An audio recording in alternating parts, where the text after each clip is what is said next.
Hi friends, విరజాజులు మాల కట్టే విధానం.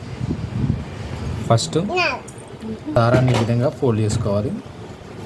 ఫోల్డ్ చేసుకుని పూలని అటు రెండు ఇటు రెండు 4 పూలు తీసుకుని ఈ విధంగా 3 వేయాలి. మళ్ళీ ఈ విధంగా పూలు ఈ విధంగా పెట్టుకొని మళ్ళీ 3 వేసుకోవాలి. మధ్యలో ఈ విధంగా ఆకులు పెట్టి కనకాంబరాలు కూడా పెట్టుకోవాలి. అటు ఒకటి ఇటు కూడా పెట్టి ఈ విధంగా 3 వేయాలి. పూలని వరుస క్రమంలో కట్టుకుంటే మాల చాలా అందంగా వస్తుంది. ఈ విధంగా మళ్ళీ పూలు తీసుకుని ఈ విధంగా మళ్ళీ 3 వేసుకుని పూలను వరుస క్రమంలో నీట్గా కట్టుకుంటే చాలా అందంగా వస్తుంది మాల అనేది.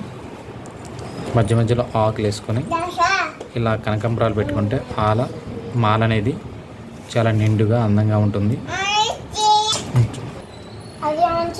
ఈ విధంగా అందంగా వరుస క్రమంలో నీట్గా మాలను కట్టుకోవాలి. పూలు వరుస క్రమంలో పేర్చుకోవాలి. అప్పుడు మాల అనేది చాలా అందంగా వస్తుంది. అందమైన మాల రెడీ. చూడండి ఎంత చక్కగా ఎంత అందంగా వచ్చిందో. Very beautiful.